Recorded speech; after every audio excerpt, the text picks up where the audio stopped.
Pourquoi les aigles n'ont-ils pas simplement emmené Frodon, l'anneau unique, ou la communauté directement au mont du destin? Cette question intrigue les fans depuis des années, et aujourd'hui, je suis ici pour partager mes réflexions à ce sujet. Cela semble être une solution simple et facile pour éviter tous les périls du voyage. Cependant, la réponse de base est que cela dépouillerait l'histoire de beaucoup de sa profondeur et de sa tension. Sans le voyage ardu, les luttes et les dangers rencontrés en chemin, nous n'aurions pas l'histoire captivante et émotionnellement résonnante que le Seigneur des Anneaux est devenu. Maintenant, je veux aller au-delà de cette simple réponse. Selon l'article du Tolkien Gateway sur les aigles, la critique concernant le fait qu'ils n'ont pas emmené directement l'anneau à Mordor n'était pas une question répandue à l'époque où les livres ont été écrits. En fait, Tolkien lui-même n'a jamais donné d'explication claire et définitive sur cette question particulière dans ses écrits. Cependant, ce que nous savons, c'est que Tolkien était très conscient de la manière et du moment où il utilisait les aigles. Il savait qu'il pouvait modifier considérablement les possibilités et la direction de ses histoires. C'est pourquoi il les employait avec parcimonie, veillant à ce qu'ils ne sapent pas la tension narrative. En outre, Tolkien a même conseillé que toute adaptation cinématographique du Seigneur des Anneaux utilise les aigles avec prudence et retenue pour préserver l'intégrité de l'intrigue. La première raison de la non-utilisation des aigles est que Mordor grouillait d'orques, dont beaucoup étaient des archers habiles. Les aigles, malgré leur taille et leur puissance, seraient vulnérables à une flèche bien placée. Si l'un des aigles transportant l'anneau était abattu, l'anneau tomberait probablement entre les mains de Sauron, condamnant la terre du milieu à une ère de ténèbres. La deuxième raison est que les Nazgûl, les serviteurs les plus redoutés de Sauron, patrouillaient dans les cieux sur leurs terribles montures ailées. Bien que le nombre exact de ces créatures soit inconnu, il est possible que Sauron en ait eu plus en réserve, prêtes à être déployées. Ces prédateurs ailés auraient facilement pu surpasser et submerger les aigles lors d'une confrontation aérienne, d'autant plus qu'ils étaient directement liés à la volonté de Sauron. De plus, avec l'utilisation du Palantir, Sauron disposait d'un outil puissant pour surveiller les terres et aurait pu détecter les aigles. Une fois leur présence connue, l'élément de surprise aurait été perdu, et Sauron aurait pu mobiliser toutes ses forces pour les arrêter. Le succès de la mission de la communauté reposait sur un facteur crucial, la discrétion. Le fondement même de leur plan était de s'infiltrer à Mordor sans être repérés, car une attaque ouverte aurait été vouée à l'échec. La phrase « ne pénètre pas en Mordor si facilement » capture parfaitement cette réalité. Les aigles sont tout sauf subtils. Leur taille et leur majesté les rendent impressionnants, mais aussi très visibles. Sauron, toujours à l'affût des menaces, aurait immédiatement détecté leur présence, et tous les yeux de Mordor se seraient tournés vers la communauté. Une question plus nuancée qui revient souvent est la suivante. Pourquoi les aigles n'ont-ils pas emmené la communauté, au moins en partie vers Mordor, plutôt que directement au mont du destin? Cette suggestion semble plus réalisable, car elle pourrait réduire les dangers et le temps passé à marcher, tout en évitant les risques immédiats de voler directement dans le bastion de Sauron. Cependant, même cette option présente des défis importants.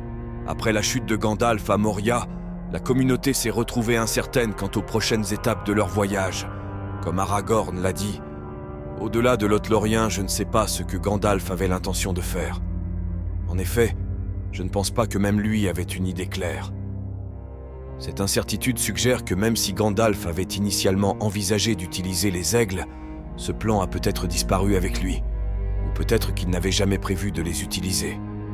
Bien que les demeures des aigles se trouvent le long des pics orientaux des monts Brumeux, à proximité de l'itinéraire de la communauté, il n'y a aucune preuve qu'ils faisaient partie d'un plan établi.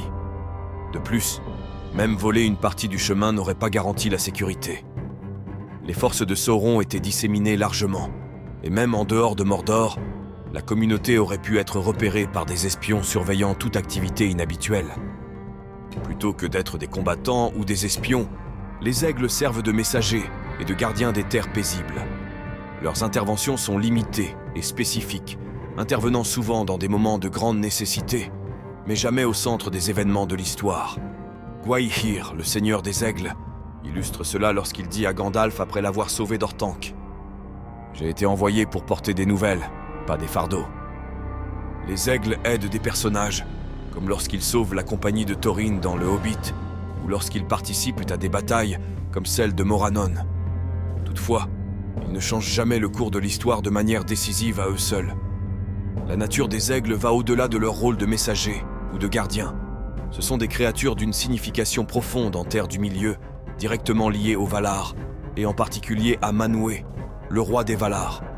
Cependant, contrairement à de nombreux autres êtres du monde de Tolkien, les aigles sont uniques en ce qu'ils manquent de féas ou d'esprits individuels, ce qui signifie qu'ils ne possèdent pas de véritable libre arbitre ou d'âmes indépendantes. La même chose peut être dite de Huan et des aigles. Ils ont appris le langage des Valar et ont été élevés à un niveau supérieur, mais ils n'avaient toujours pas de féas. Parce que les aigles ne possèdent pas de féas, leurs actions sont largement dirigées par leur maître, Manwë, et ils fonctionnent comme des instruments de sa volonté. De cette manière, ils ne sont pas comme les enfants d'Ilúvatar, qui ont le libre arbitre et peuvent choisir leur propre chemin. Les interventions des aigles sont soigneusement alignées avec les desseins plus grands des Valar, qui sont liés par certaines règles de non-intervention dans les affaires de la Terre du Milieu. Les Valar ne sont pas censés interférer directement dans les luttes des peuples libres, et en tant qu'extension de la volonté de Manwë, les aigles sont probablement soumis à ces mêmes contraintes. Dans ce sens, les aigles peuvent être vus comme une forme de surveillance divine, agissant dans les limites de ce que les puissances supérieures permettent. Les aigles avaient également peut-être d'autres responsabilités pendant la fin du Troisième Âge, comme recueillir des informations sur les mouvements et les desseins de l'ennemi, ou même protéger leur propre demeure contre les forces de Sauron dans le nord. Il est possible que les aigles aient été occupés par ces tâches, ce qui pourrait expliquer leur implication limitée dans les événements principaux du Seigneur des Anneaux. Ce n'est qu'après la bataille de Dale et la sécurisation de leur foyer au nord qu'ils auraient pu se tourner vers le sud et intervenir dans les moments clés que nous voyons dans l'histoire. Le récit ne nous montre pas tout ce qui se passe en Terre du Milieu pendant la guerre de l'Anneau, en particulier ce qui se passe dans le nord. Une théorie intéressante est que les aigles auraient peut-être évité de transporter Frodon ou l'anneau au Mont du Destin, par crainte d'être corrompus par le pouvoir de l'anneau unique. Comme nous le savons, l'anneau a la capacité de corrompre tous ceux qui entrent en contact avec lui.